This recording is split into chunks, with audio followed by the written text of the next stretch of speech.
Hey everyone, Sleepy Reader here. Just a haul video, my Wednesday haul and some comics I bought over the weekend. I already did a haul of comics I bought on Saturday, but then on Sunday and Monday I bought some more because of the sales and the fact that the comic book store is right down the street. So yeah, I'll have to stop spending money for a while, or stop spending back issue money for a while. But I got 8 a week late. I'm really psyched for this.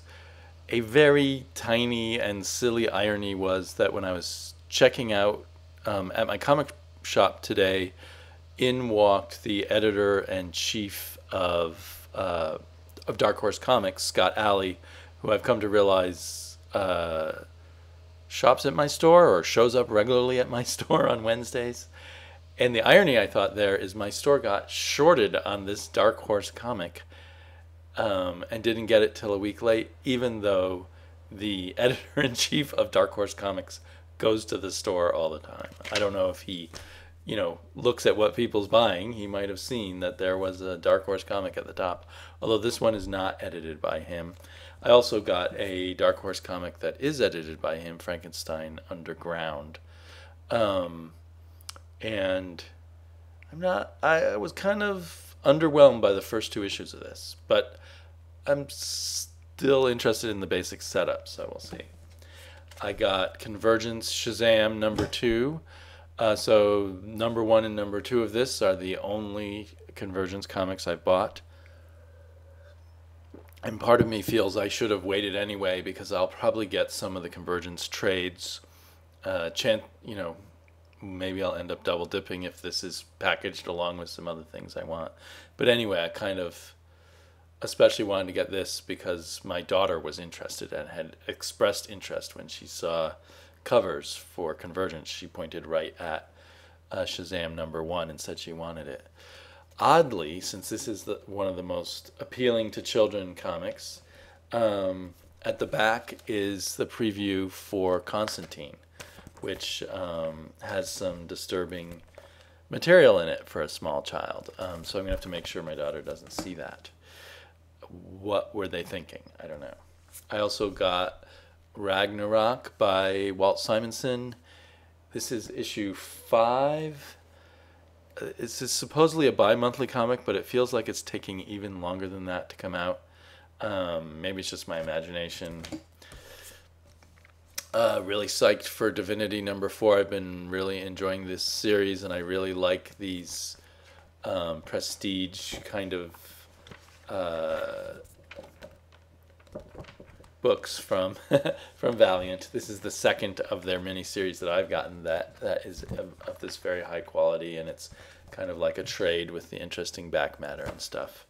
So yeah, looking forward to that. Invisible Republic, really psyched for the art. I'm still waiting to see if I'm really that interested in the story.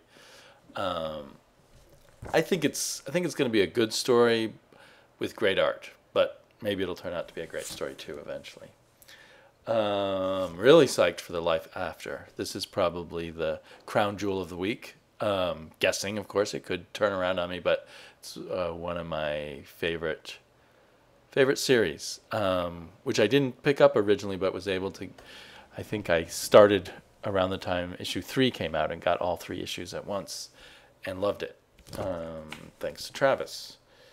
They're Not Like Us, number 6. I'm looking forward to this quite a bit. I'm not sure why. On the face of it, it's a very negative book, and yet it doesn't bother me. It just kind of entertains me so far. Okay, and so one reason I went back to my shop on Monday was because I watched a video by Dr. Radium, who is also collecting Atlas Comics, the brief-lived comic book company from like 1975 or 74.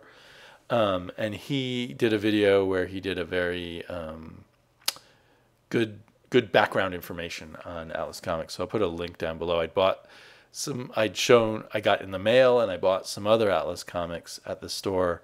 And after seeing his video, I thought, I'll just go back and see what other Atlas comics I can find, because I just want them now.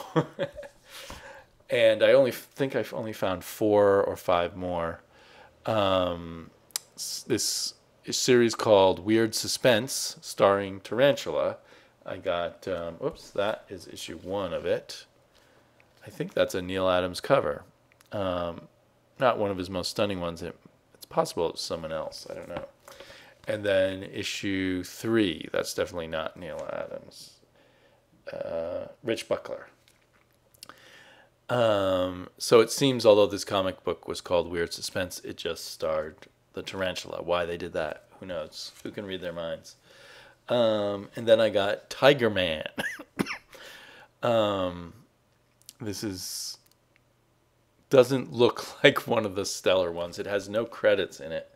I think the art is by Ernie Colin, but not Ernie Colin at his best. Maybe Ernie Colin doing a rush job, and I don't know who wrote it. There's no credits. So, yeah. Then there is Morlock 2001, that far future 2001 time. I think I had this issue as a kid, but I don't remember a whole lot about it.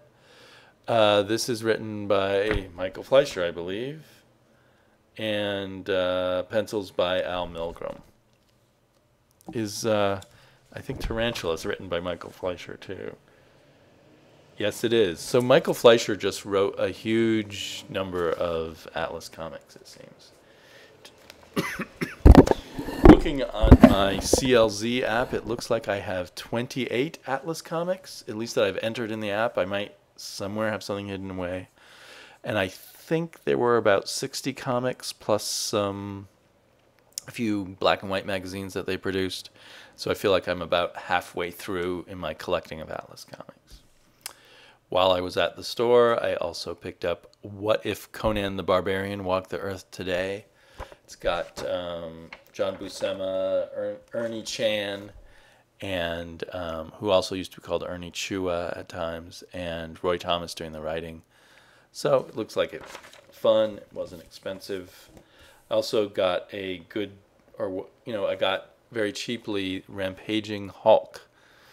I suppose it's not in great condition on the cover, but I was delighted to discover. Well, for starters, this is a Jim Starlin painting on the cover, and they say the first painting he ever did. I don't know how many paintings he has done since, but and then inside is a long story plotted and sort of with pencil breakdowns by Jim Starlin and inked by none other than Alex Nino, who I keep digging up, even though he was kind of, to me, a hard-to-find artist.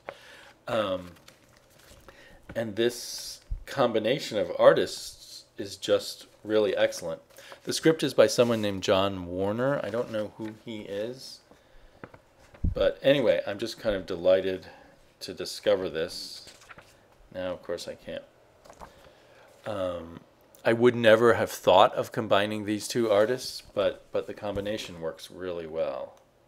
Let me see if I can find the double-page spread I wanted to show you. Come on. There we go. Just love that. There's just something... I don't know who I could compare to Alex Nino, and certainly Jim Starlin at the time was kind of a unique artist also. So anyway, that was one of the highlights for me. Also got a old Superboy with a Neil Adams cover. I've always liked this cover. I've seen it in books of covers and stuff. Superboy feeling terribly guilty about something awful he did to planet Earth. And here's a Neil Adams, also a Neil Adams on a Superman, where Superman's feeling guilty about his failure on something. I picked up a bunch of Supermen from for some reason, I'm particularly interested in Superman from the very early 70s. So this is one where Clark Kent is wanted for armed robbery and Lex Luthor is Superman. Another Superman, is that Nick Cardy? I think Nick Cardy, other than Neil Adams, the Nick Cardy covers are the ones I like the best. That looks like a Kurt Swan cover. I'm just trying to get all of the action and Superman comics from this certain era that kind of centers around when DC went to the larger size 25 cents and the 15-cent ones leading up to it. Then I got a bunch of Night Forces. Some of these I might already have. I'm not quite sure which Night Force I don't have. I don't mind having extra copies of it. Gene Colan and Marv Wolfman still kind of working that sweet spot that they had in when they did Dracula. Maybe not quite as good, but still pretty good. These cost very little, so I just thought I'd grab the ones I thought I might not have. Grab some more Nexuses. This is interesting, Magnus and Nexus. Not Magnus versus Nexus, but Magnus and Nexus, issue 2. I already have issue 1. I don't think I have issue 2. Then picking up some Kirby stuff, a New Gods that I'm missing, and a upgrade copy of one of my favorite New God issues, possibly my most favorite, and some Mr. Miracles that I don't have or don't have anymore. And I grabbed a bunch of superpowers. I'm actually uncertain at this point which superpowers I have and which I don't. These are, well, these ones are volume 2. The second miniseries, there were 3 miniseries total. The second miniseries, Jack Kirby did the art, but he did not do the writing. I'm not sure who the writer was. The first miniseries, oops, I'm sorry. These are from the second miniseries. I've got 4 of them here. And then the first miniseries, Jack Kirby did the plot and he did the covers, but he did not do the interior art. So that's a taste of the kinds of things I've been buying lately. Also got another Spirit. So that's all the energy I have for tonight. I'll talk to you all later. Bye-bye.